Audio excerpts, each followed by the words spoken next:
For whatever reason, the Michigan notice of allegations response has caused a bunch of ridiculousness from rival fans. We talked a bit about it on Wednesday, but let's continue talking about that because they are insistent still. The hammer's coming down. Now there's proof. Nothing's changed. We covered that. You can go back to Wednesday, but let's talk about why the hammer's not coming down that you think if you're a rival fan here on this episode of Locked On Wolverines.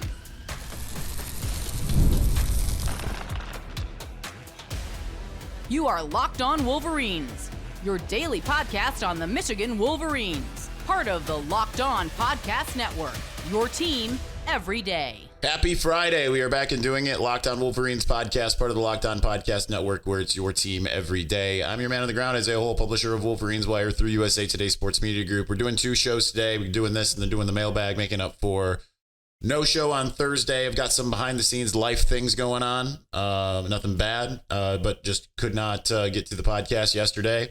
And kind of why we haven't been intermittent here. I've been intermittent writing at Wolverines Wire. Lots of big life things happening right now. So anyway, let's get to this. I really kind of want to get first to Josh Pate and his comments from his show on Late Kick Live. I have the transcript of what he said about Michigan. I wrote about it on Wolverines Wire. And there's some things here that I just think is the other side of the coin, I think, compared to why we look at it the way we look at it, right? So I can get to why I don't think it's going to happen, but this is a different argument for the same outcome, essentially. And I think it's pretty rock solid. So let's read what he has to say here. He said, "You're watching this stuff from outside looking in. You're saying, all right, get all the legalese out of the way. Is Michigan going to burn for this? Are they going to go down for this? No, not, at least not as you or I define going down. I am very confident in telling you that Michigan punitively may suffer in the pocketbook. They may suffer in the wallet. You could certainly sell me on the idea that, boy, Michigan's going to have to pay a hefty fine for this. Well, who cares? In terms of punitive measures the NCAA could take that impact the future of that program and their ability to compete, taking away scholarships, the dreaded postseason ban, you would have to staple my eyelids to the back of my forehead and have me watch that happen in order for me to believe that that's ever going to happen to this program because it is too big to fail." And oops, I just completely messed up my my recording thing here. "We have long since reached the point in college athletics. Gone are the days where the NCAA is going to take on any program and really kneecap them in terms of their ability to compete on the field and moving forward. Now, I'm talking about major programs. If the time comes where the NCAA really does look at Michigan and say, we're going to hammer you in areas beyond just the wallet, then it won't be the NCAA versus Michigan. It will be the NCAA versus Michigan and the Big Ten and every major network that the Big Ten is in a media rights deal with. These are the networks that have invested several billions of dollars into acquiring the media rights for these conferences. It hurts you greatly if those assets are damaged, which is why it's not going to be allowed to happen. There's no world at this point in moving forward where any of the big boys, Michigan certainly being one of them, is taken down in a way that used to happen. It used to be that the mere mentioning of the four letters together, NCAA, that was the equivalent of the feds knocking on your door. That was the equivalent of the IRS coming after you, normal citizen who works a 9 to 5. You live in the real world. You have to suffer consequences. That's what it used to be like. It's not like that anymore."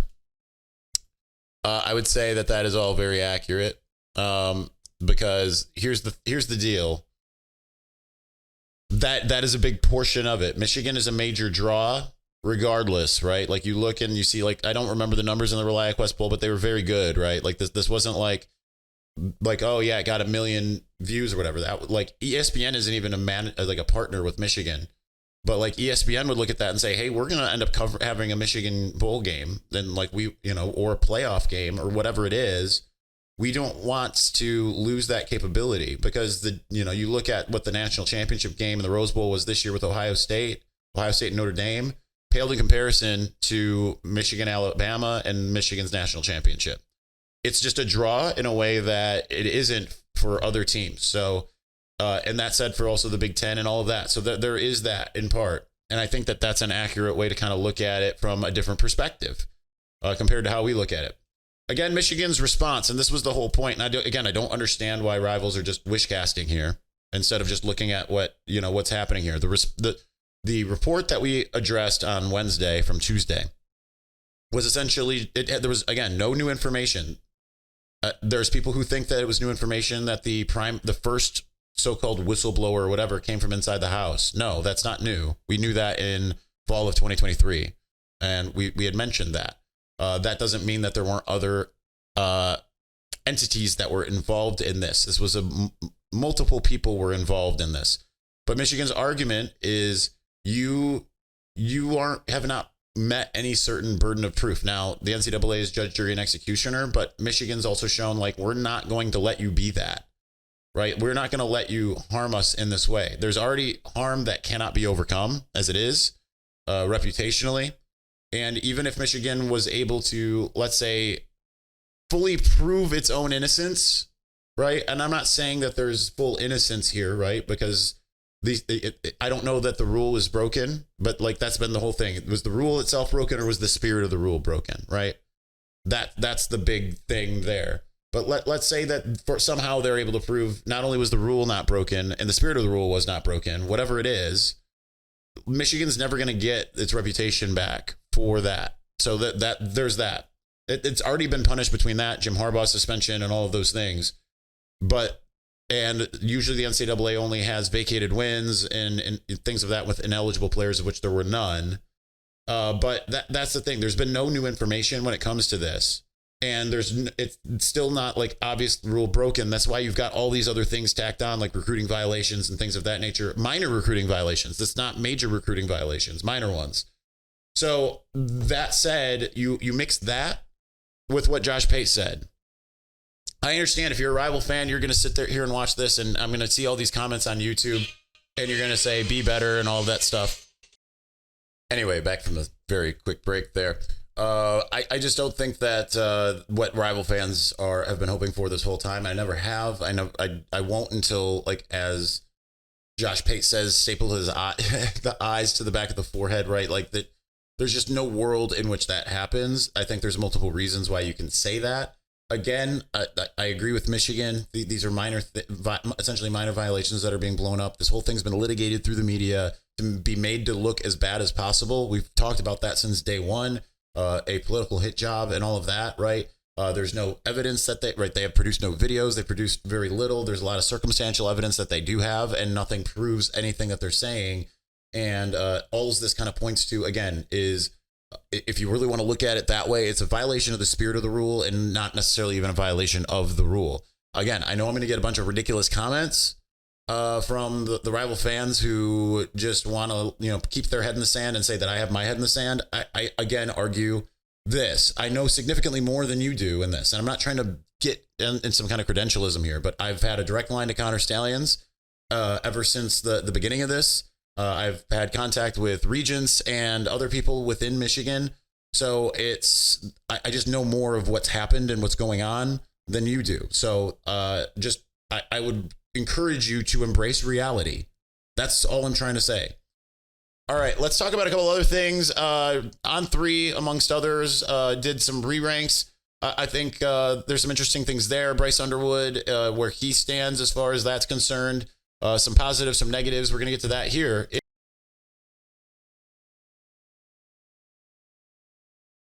But before we do, and I hope okay, we're good. I'm having a hard time with my right hand. I keep on like shutting off the recording and stuff like that. Attending NFL playoff games is an experience unlike any other. That energy and the excitement and connection with other fans is unmatched. I remember the thrill of seeing my favorite team clinch a playoff win live. It's a memory I will never forget. This year, Game Time makes it even easier to create those unforgettable moments with their new feature, Game Time Picks. It filters out all the fluff and shows you only the best deals on great seats so you can focus on what matters, being there.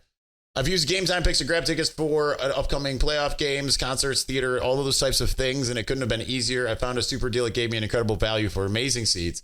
I could even preview the view from my spot before buying. All-in pricing is a game changer. No surprise at checkout. As far as fees are concerned. Plus, knowing my tickets are backed by the Game Time guarantee gave me complete peace of mind. So take the guesswork out of buying tickets with Game Time. Download the Game Time app, create an account. Use the code LOCKEDONCollege for $20 off your first purchase. Terms apply. Again, create an account and redeem the code LOCKEDONCollege for $20 off. Download Game Time today. Last minute tickets, lowest price guaranteed.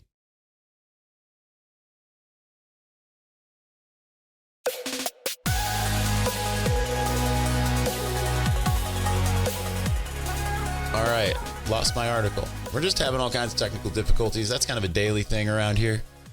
Couldn't get my monitor to work for the first however long.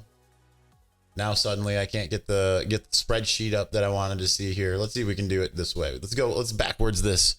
I had it ready to go, right? So this wasn't like, he wasn't prepared. No, I was fully prepared. I was fully prepared. So we'll start with Bryce Underwood, who's on 3. I know on 3 hasn't been around for that long, right? But he's the first ever 100 score recruit in on 3's top 300. The on 300, whatever you want to call it. And that is evident of where kind of what his talent is, right? That he's like that. Now, he's not consensus, as we've talked about, is absolutely absurd because of Rivals dropping him down to number 3. What are they thinking? They've not watched the games. That was the thing I tweeted, right? Because they made him the comp CJ Stroud. His game is nothing like CJ Stroud. Nothing like it. Except for the fact that they're quarterbacks who can throw the football. Right. Like, I understand, like, they were trying to make current NFL comps, but like CJ Stroud, he's shown a little bit of running capacity. Bryce shows a lot. Bryce is a lot faster. He's more athletic than CJ Stroud. I like CJ Stroud. So I'm not trying to knock him for any of you Rival fans who jumped into this. It's just they're not comparable. I don't necessarily have a good, the best, I guess, pro comp would be Josh Allen. But it's the best comp probably overall is Vince Young. He's that type of player, right? Speed and ability in the run game, and then just obviously the throwing capacity and all of that. So Bryce and Andrew Babalola, they didn't change their rankings. They're number 1 and number 14 respectively, exactly where they were. But Bryce's score went up to 100 on 3. The biggest riser is a guy we've talked about a lot here, early enrollee, Travis Moten. He did not, how these sites go, like they don't have rankings as far as their proprietary ones for anyone below like their top 300 or whatever, but they'll have composite rankings. Travis Moten in any like composite was in like the thousands, and it kind of varied between like the low 1000s to upper 1000s, but he was well outside the range. Made a massive, massive, massive jump on 3's rankings. He's now a 4-star, and he's number 133 overall. Like, can you say Mason Graham, right? Like, again, he's a wrestler and a defensive tackle, and that's been the comp. He's kind of got like the Kenneth Grant frame and the Mason Graham skill set, and just kind of was under scouted in Fern Creek or whatever it was called, Kentucky. Okay, so I think that's a little bit more appropriate. He's got the size, the strength, the speed. He's got all of those things, the wrestling background. Now that they've gotten evaluation of him, he's gone from being like unknown, very low 3-star, could almost be a 2-star, to suddenly being 133. Again, had sack records in Kentucky, all of those things. So that's exciting. He had just an absolute meteoric rise. The other big 2 risers are, and one's a relatively big riser and one's not a riser at all, really. I shouldn't say not at all, but it's more modicum, essentially, is Nate Marshall went from 94 to 39, still a 4-star, but just outside that 5-star status. Again, Nate Marshall's a 5-star according to Rivals, so now the other sites are kind of catching up, right? We talked about Rivals and having that one and everything. And then Kanewan Winston went from 67 to 43. And that's it. Now, there's a couple others that have risen. Jordan Young went from 99 to 93. And Jasper Parker went from 163 to 162. That's negligible. But then, the others, there are some drops. And some are insignificant, essentially. You look at Jacob Washington went from 83 to 92. You look at Benny Patterson went from 77 to 96. Like, those are negligible drops, right? You don't really look at those players any differently based off of those changes, right? Also, I forgot, Elijah Dotson, big riser, went from unranked, but still a 4-star, to 129. But then you look at a couple that were kind of shocking. Shamari Earls went from 32, which would have finished as a 5-star, and he ended up dropping out, but still in the top 100 from a 5-star status, essentially, though he was still ranked a 4-star, to number 88. That's still very good, and you like that, and you wonder if that injury and not being available last year kind of facilitated that thought. That tends to be how that goes often. So I would guess and venture that that's kind of what happened there. You saw a couple others like Jaden Sanders fall from 199 to 225. But the big one, the one that's to me the most surprising and shocking is Andrew Marsh fell out from being a 4-star entirely and is now a 3-star at 199 overall. So the thing about Marsh is like Marsh is a 4-star everywhere else. He's like a top 100 everywhere else. And now according to On3, whose rankings I tend to actually like, he's a 3-star. Now I've seen him practice. He's the real deal. I wouldn't feel any kind of way about that, right? Because it's like I've seen him in person and I've seen him move and I've seen like kind of what he can do. Just a little glimpse, not much. And I'm like, no, I think he's the real deal. So I'm going to stick with that. And I'm going to just go ahead and disagree with the choice to drop him out. But it's kind of weird, especially because now Jacob Washington's rated higher than him. I think once their careers are said and done, this is not a knock on Jacob Washington. I think once their careers are said and done, he's going to be actually in a really good spot, right? Like I think he's going to finish better. And I think that's more on what Andrew Marsh is capable of rather than what Jacob Washington is, right? I just think that that's the case. So it's illuminating. It's interesting. Bryce Underwood continued to be at the top of 24/7 as well, and that's the important thing. So that's all that is. But I still think you look at this class and you're like, that's pretty impressive. And even though now I didn't look up Ty Haywood, let's actually do that right this second, real quick. Where he ended up falling on it, because he's going to be deciding on Monday, supposedly. Signing day is on Wednesday. But Ty Haywood, I believe he fell out of 5-star pretty much everywhere except for ESPN, and that is true at On3. I don't know if he was one before, but he's 76 overall. He's kind of like right there, like in good spot, but he's no longer like a composite 5-star on 24/7 or the On3 industry ranking. Number 48 on On3. 24/7 has him at number 42 in their proprietary. On3's got him 76. Rivals at 77. ESPN is the only one that still has him as a 5-star at 16 overall. They did update their rankings. Bryce is still number 1 there too. So there's that. Anyway, that's it for that. Let's talk about some of the comments that my friend, and Josh Pate's my friend as well, but my other friend from the other site, his compatriot or contemporary, I should say, at On3, JD PicKell, had some interesting things to say about Bryce Underwood. Let's get to that here in just a moment.